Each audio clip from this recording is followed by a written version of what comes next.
अस्सलाम वालेकुम स्टूडेंट्स हम पढ़ रहे हैं chapter 12 geometrical optics. Students chapter 12 का हम टॉपिक 12.14 पढ़ने जा रहे हैं, that is telescope. Students telescope से पहले हमने कुछ प्रीवियस ऑप्टिकल इंस्ट्रूमेंट पढ़े हैं, that is simple microscope and compound microscope. Students simple microscope and compound microscope में हम क्या करते हैं, उस केस में ऑब्जेक्ट जो है वो हमारे पास नीरर ऑब्जेक्ट होता है और उसको करेक्टराइज करने के लिए उसके ऑर्गन्स को या फिर माइक्रो पार्ट्स को स्टडी करने के लिए हम सिंपल माइक्रोस्कोप या कंपाउंड माइक्रोस्कोप का यूज़ करते हैं। यानी कि जब हम कंपाउंड माइक्रोस्कोप की बात करते हैं तो हमारे पास ऑब्जेक्ट बहुत पास होता है, हमारे करीब होता है, डिस्टेंटली करीब होता है, लेकिन उसके बावजूद हम उसको क्लियरली नहीं देख पाते। उस सब्जेक्ट का लार्ज इमेज देखने के लिए हम सिंपल माइक्रोस्कोप को यूज़ करते हैं, कंपाउंड माइक्रोस्कोप को यूज़ करते हैं। हमें जब उसका लार्ज इमेज देखना हो कि इस सब्जेक्ट को अगर मुझे लार्ज इमेज देखना हो तो उसके लिए सिंपल माइक्रोस्कोप या कंपाउंड माइक्रोस्कोप का यूज़ किया जाता है। बट टेलीस्कोप किस चीज़ के लिए यूज़ होता है स्टूडेंट्स? अगर हम यहाँ पे हैं लेट सपोज और हमें ऑब्जेक्ट जो है हमसे बहुत दूर है, डिस्टेंट ऑब्जेक्ट है, हमारा और ऑब्जेक्ट का फासला बहुत दूर है, और उस ऑब्जेक्ट का, इतने से ऑब्जेक्ट का अगर हम लार्ज इमेज देखना चाह रहे हैं, इतना इमेज देखना चाह रहे हैं, तो उस पर्पज़ के लिए हम कौन सा इंस्ट्रूमेंट यूज़ करते हैं, that is telescope. Simple microscope या कंपाउंड माइक्रोस्कोप तो उन ऑब्जेक्ट्स के लिए है जो हमारे करीब हैं, जो हमारे क्लोज्ड हैं, लेकिन उनका साइज़ इतना छोटा है, इतना स्मॉल माइक्रो साइज़ है, माइक्रो ऑर्गेनिज्म टाइप साइज़ है कि हम उसको करेक्टराइज नहीं कर पाते, करेक्टराइजेशन मुश्किल हो जाती है हमारे लिए। दैट्स वाई हम उसको फिर बड़ा इमेज करके देखते हैं सिंपल माइक्रोस्कोप, कंपाउंड माइक्रोस्कोप के। बट टेलीस्कोप जो है वो डिस्टेंट ऑब्जेक्ट के लिए, जो हमसे दूर हैं, जैसा कि स्टार्स, गैलेक्सीज, इस तरह के ऑब्जेक्ट्स, जो उनका जो इमेज है वो अगर हमें टेलीस्कोप के हेल्प से देखना हो, जो दूर के ऑब्जेक्ट्स हैं, इतना बड़ा इमेज देखना हो, तो उस पर्पज़ के लिए हम टेलीस्कोप का इस्तेमाल करते हैं। दैट्स वाई मैंने लिख रखा है telescope as an optical instrument. It's a types of optical instrument because we use a lot of optical component in that instrument, such as convex lens. Okay, so that's why we gave it name optical instrument, because all the component used in that instrument is optics, like convex lens, converging lens, okay, which is used to observe. It is used to observe distant object like that. If the object are very distantly from us, okay, दूर है हमसे, then we use telescope for that purpose using lenses or mirror. तो इसमें जो lens का इस्तेमाल किया जाता है एंड मिरर्स का इस्तेमाल किया जाता है, दैट्स वाई हम ये कहते हैं कि it's a optical instrument. Students इसमें सिंपल कंपाउंड माइक्रोस्कोप की तरह टेलीस्कोप के अंदर भी 2 कन्वर्जिंग लेंस इस्तेमाल किए जाते हैं, okay, 2 converging lens, 2 converging lens इस्तेमाल किए जाते हैं। और जो 2 कन्वर्जिंग लेंस इस्तेमाल किए जाते हैं, हम ऑलरेडी इस पे बात कर चुके हैं। कन्वर्जिंग लेंस कौन सा लेंस होता है, that is convex lens, okay. Convex lens is a types of lens having 2 surfaces and both surfaces are bends outward, so it's also called a converging lens. Why it's called a converging lens? Because if you fall a parallel beam of light rays on that convex lens, you will observe that this convex lens will converge this parallel beam to a point F. That's why this convex lens is known as converging lens. So it is clear that like compound microscope we will use 2 converging lens. means convex lens in case of telescope. Okay, students, question raised here, why we not use concave lens? Students, you know that concave lens is a diverging lens. Okay, you know that, let's suppose if I take a concave lens whose both surfaces are bends inward. Let's suppose that's the optical center of this concave lens. You know that if we parallel beam of light rays fall on that concave lens, it will diverge the light rays in different direction. That's why we did not use a concave lens. The other reason is that, let's suppose if we extend these lines to backward of this concave lens, these lines will meet but small image will be formed. Okay, small image will be formed. But in case of convex lens, large image is formed. Okay, object को हम different position पे रखते हैं. Some time हम उसको optical centre and F के दरमियान रखते हैं, सम टाइम हम उसको एफ एंड 2f के दरमियान रखते हैं. इन तमाम पोजीशन पे ऑब्जेक्ट का हमें लार्ज इमेज मिलता है, जबकि कनकेव लेंस के अंदर हमें ऑब्जेक्ट का स्मॉल इमेज मिलता है. इमेज तो मिल जाता है, okay, either by extending these lines back to the concave lens, image मिल जाता है, but it's small. In case of telescope, in case of simple microscope, in case of compound microscope, we need a bigger image as compared to size of object. So that's why we prefer to use a convex lens for that. Okay, we have different positions to place a object to get a bigger image of that object. Okay, that's why we use convex lens. So two converging lens are used in case of telescope. So when we use two converging lens, mean convex lens, this type of telescope is known as refracting telescope. Okay, refracting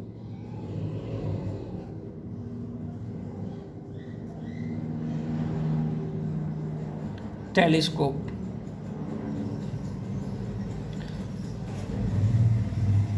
okay, refracting telescope में क्या होता है कि जो इसके अंदर भी हमारे पास टू टाइप्स ऑफ लेंस होते हैं, just like compound microscope, I piece lens and objective piece lens. Okay, first one is eyepiece lens.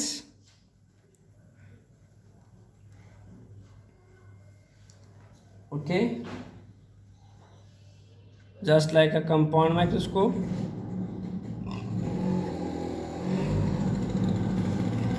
And objective piece lens.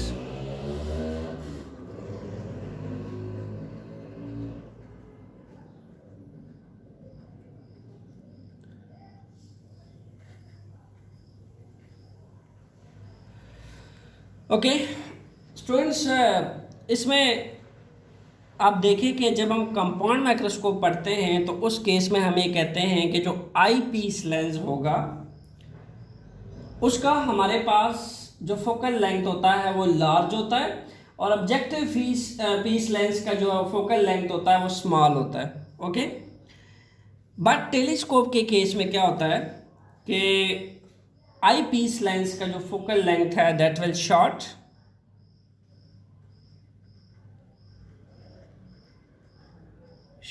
Focal length,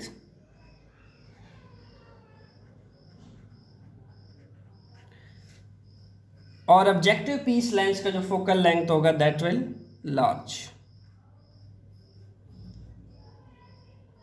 large focal length.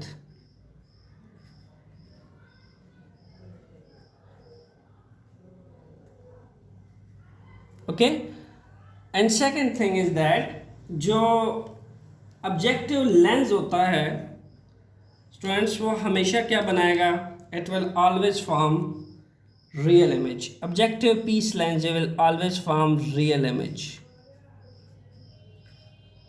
okay, real image. And similarly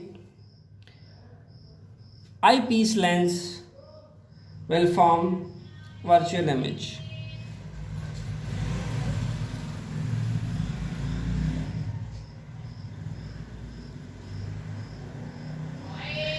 okay, और virtual image और real image के बारे में आप already affiliated हैं। Real image वो होता है जो आफ्टर रिफ्रैक्शन लाइट रेज जब कन्वर्ज एक मीट करती हैं, उसको हम कहते हैं real image. And virtual image जो है दैट इज़ जब हम कन्वेक्स लेंस में जब हम एफ पे रखते हैं तो फिर हमें फाइनाइट इमेज मिलता है। और इसके अलावा डाइवर्जिंग लेंस जो होता है, कनकेव लेंस, जब उस पर लाइट रेज मीट नहीं करती और उसको हम डॉटेड लाइंस की हेल्प से बैकवर्ड पे एक्सटेंड करते हैं, just like this, in lines को बैकवर्ड पे एक्सटेंड करता है तो ये लेंस के बैक पे कहीं जाके मीट करती है, वो हमारा वर्चुअल इमेज होता है। तो आई पीस लेंस हमारा वर्चुअल इमेज बनाएगा and then objective piece lens जो है that will form real image. Students, telescope actual में वर्किंग कैसे करता है? फॉर एग्जांपल हमारे पास ये स्टार्स हैं, let suppose, okay, and we have a telescope like that. एक ट्यूब की तरह होता है, ओके,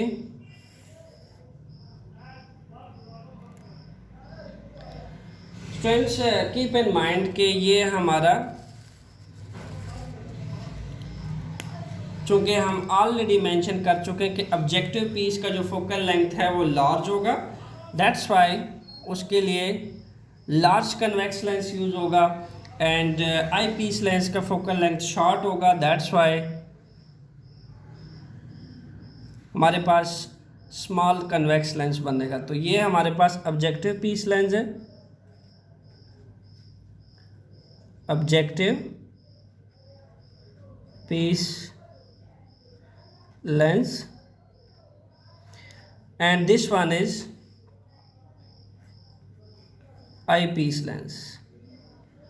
eyepiece lens वो है जहाँ से हम अपनी आंखों को करीब रख के ऑब्जर्व कर रहे हैं, ओके, डिस्टेंट ऑब्जेक्ट को। और ऑब्जेक्टिव पीस लेंस वो है जो ऑब्जेक्ट पे टारगेटेड है, ओके, जो ऑब्जेक्ट को पे फोकस करेगा। और आई पीस लेंस वो है जो हमारी आंखों के करीब वाला लेंस लगा होगा जहाँ से हम देख रहे होते हैं।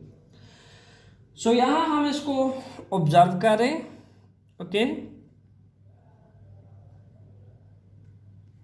सपोज करें कि यहाँ हम उसको ऑब्जर्व कर रहे हैं आइस की हेल्प से एंड आई पीस लेंस से। अब होगा क्या कि इन स्टार या गैलेक्सी से लाइट रे आएगी, ओके, फॉल करेगी किस पे? ऑब्जेक्टिव पीस लेंस पे।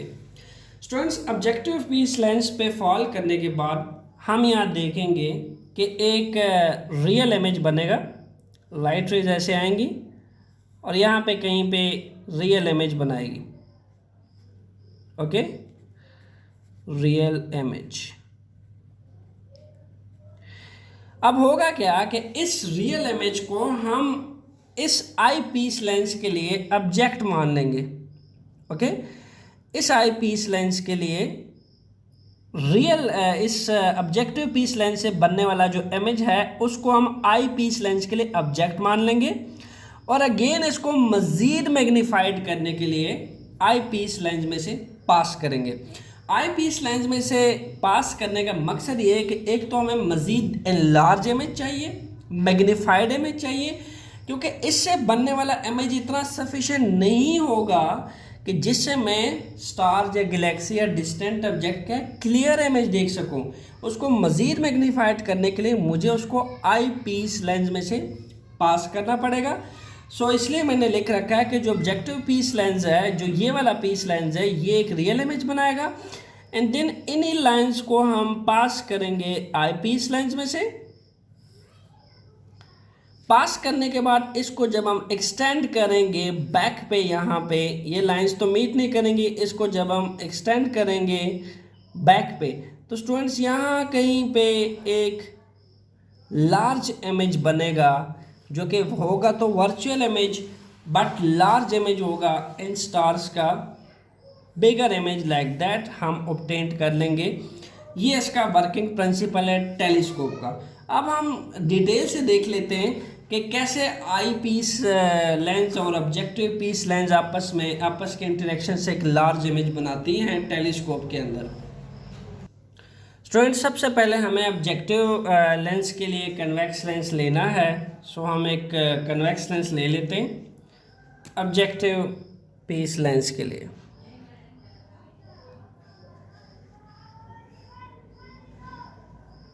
Okay, this is the optical center of this convex lens. Okay,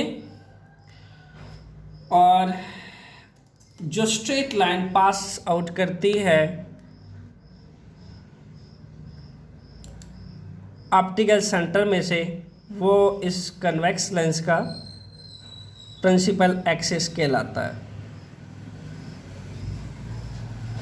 okay,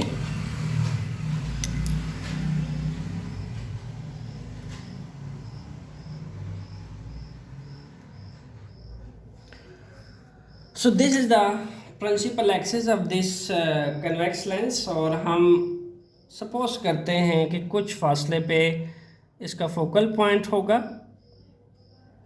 और यहाँ पे 2f होगा। हम इसको ट्वाइस करें तो हमारा 2f बनता है। सिमिलरली ये हमारा फोकल पॉइंट होगा।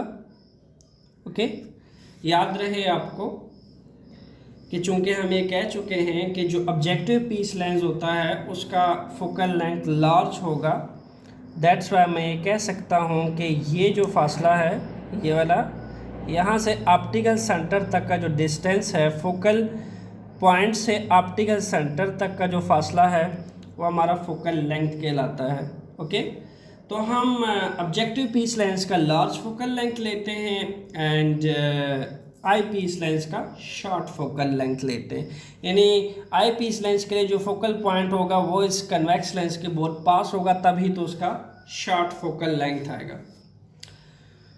ओके, सो अब सिचुएशन ये है कि ऑब्जेक्ट को जो प्लेस करना है हमने, वो कहाँ पे करना है, उसके लिए डिफरेंट हमने स्टूडेंट्स रूल्स पढ़े थे कि हम ऑब्जेक्ट को किस किस पोजीशन पे प्लेस कर सकते हैं।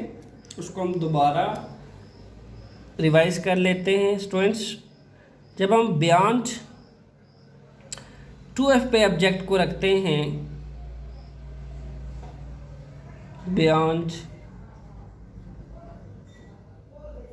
2f, कीप इन माइंड हमारे पास स्मॉलर इमेज बनता है, smaller image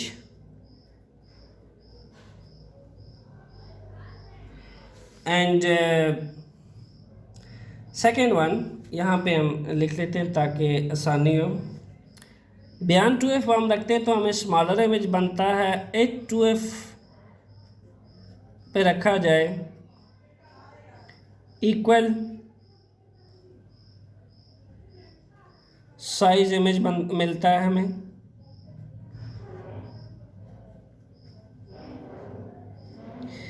and between f and 2f रखते हैं, then we get large image of the object, then the size of object.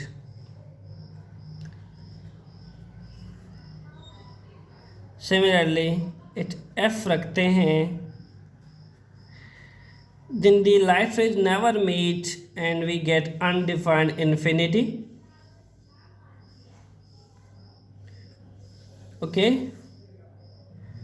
if let's suppose अगर हम उसको between C and optical centre and focal point के दरमियान हम रखते हैं, then we get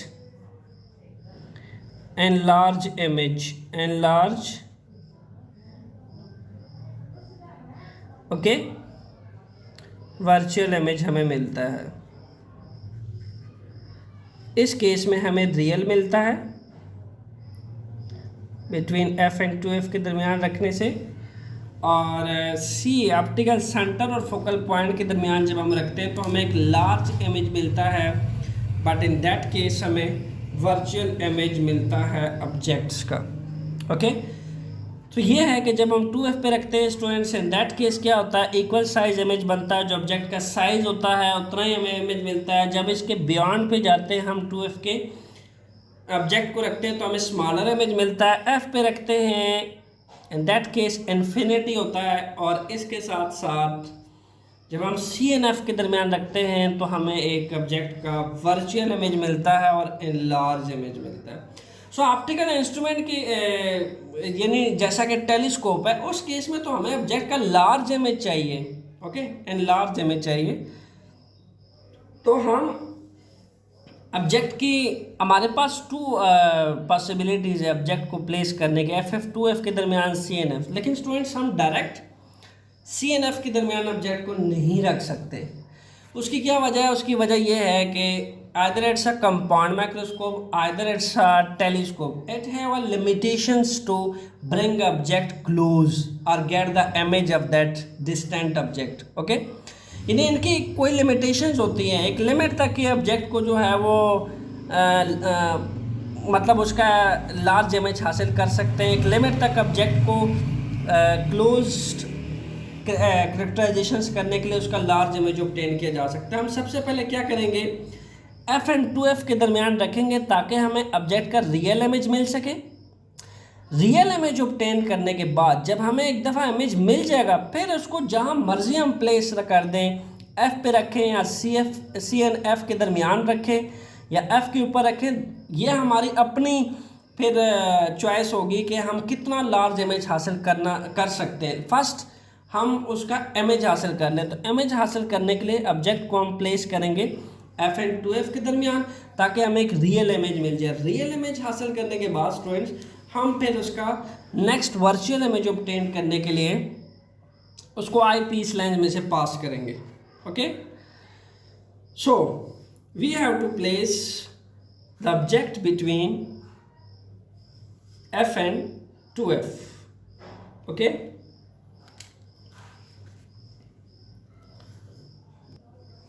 f and 2f के दरमियान हम ऑब्जेक्ट को प्लेस कर दिया हमने।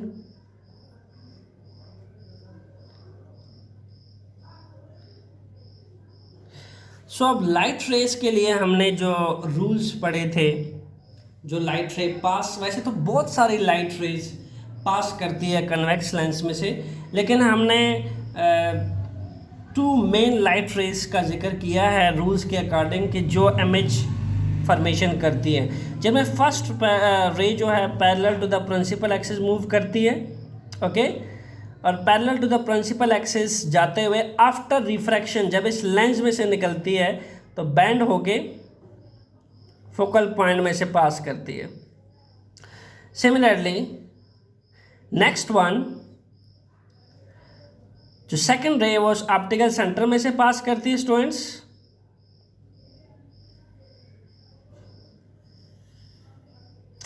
ऑप्टिकल सेंटर में से पास करती है स्ट्रेट अनचेंज्ड अनडिविएटेड एक इमेज बना लेती। अब आप देख रहे हैं कि यहाँ पे इमेज जो है वो बन चुका है स्टूडेंट्स, रियल इमेज बना है हमारे पास। ये जो लेंस है that is large focal length objective piece lens. Okay, अब चूंकि जो टर्मिनोलॉजी पढ़ी थी हमने कि ऑब्जेक्टिव पीस लेंस का जो इमेज है वो इतना लार्ज नहीं है, शायद आपको ये लग रहा हो कि ये लार्ज इमेज है, मतलब मेरे पास अगर इतना सा ऑब्जेक्ट है, मेरे पास उसका इतना सा इमेज आ जाए। स्टूडेंट्स ये सफिशिएंट नहीं है ये इमेज हमारे पास कि हम इससे इस ऑब्जेक्ट की कैरेक्टराइजेशन देख सके इतनी अच्छी। हमें इससे भी लार्ज इमेज चाहिए। इतना इमेज ऑब्टेन करने के लिए हमें इस इमेज को ऑब्जेक्ट मानना पड़ेगा। किस चीज़ के लिए? आई पीस लेंस के लिए। इसको हम ऑब्जेक्ट मान लेते हैं और अगेन जो है हम एक कन्वेक्स लेंस ड्रा करेंगे and then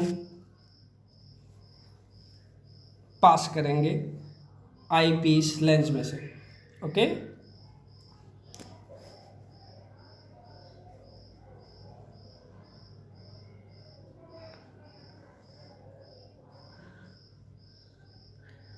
So this is the optical center.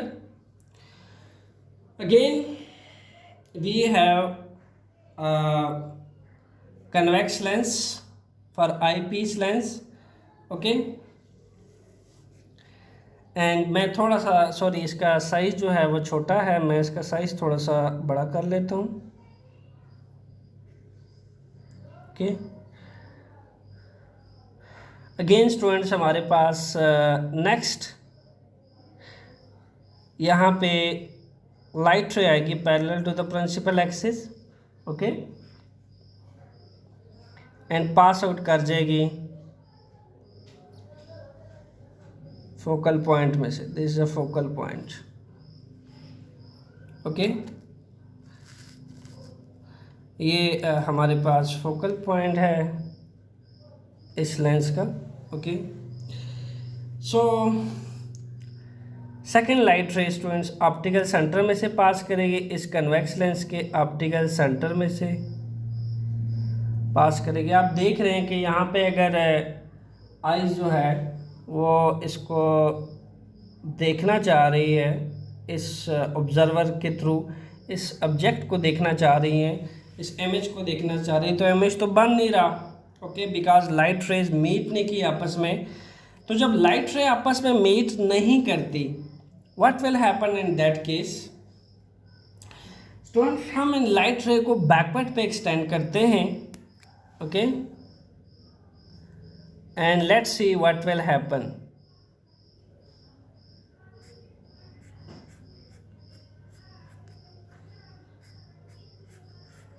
Look at that.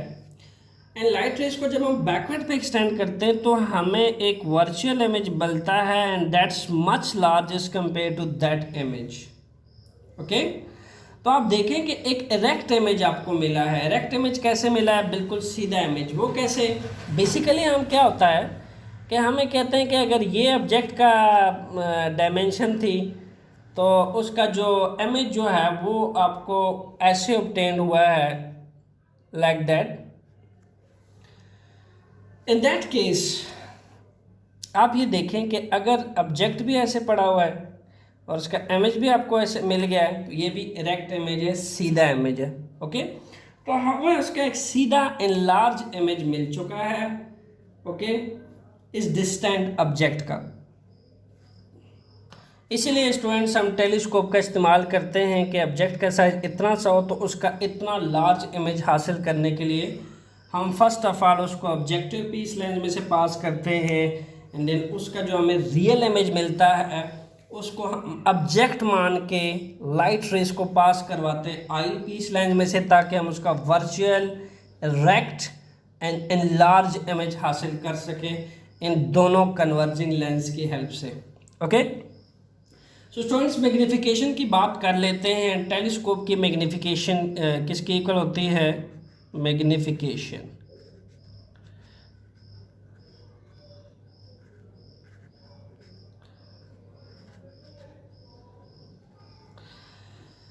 Okay, so magnification के केस में हमारे पास जो फोकल लेंथ है उसको थोड़ा सा हम रिकग्नाइज कर लेते हैं स्टूडेंट्स. चूँकि ये हमारे पास लार्ज फोकल लेंथ लेंस था, ऑब्जेक्टिव पीस लेंस जो है, दैट्स वाई यहाँ से यहाँ तक के डिस्टेंस को हम मान लेते हैं f o, because focal point और ऑप्टिकल सेंटर के दरमियान का जो फासला है वो हमारे पास ऑब्जेक्टिव फोकल लेंथ कहलाएगा, एफ ओ.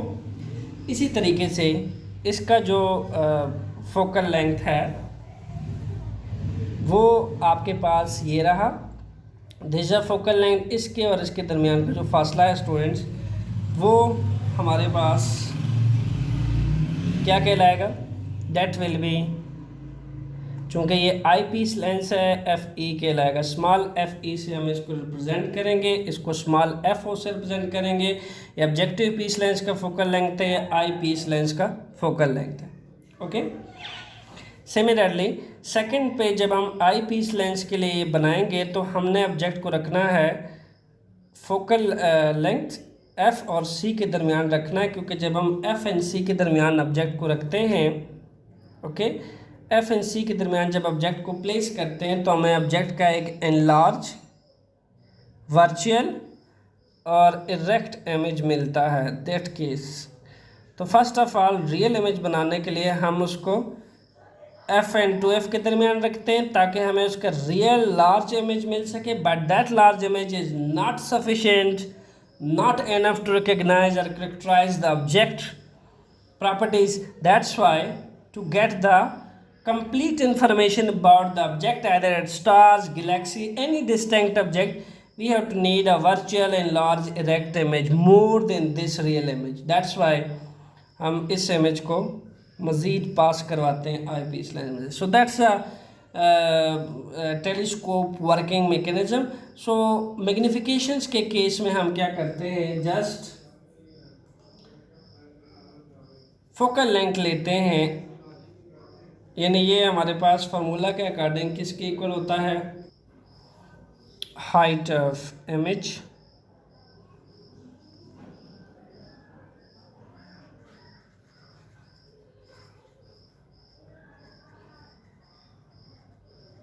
okay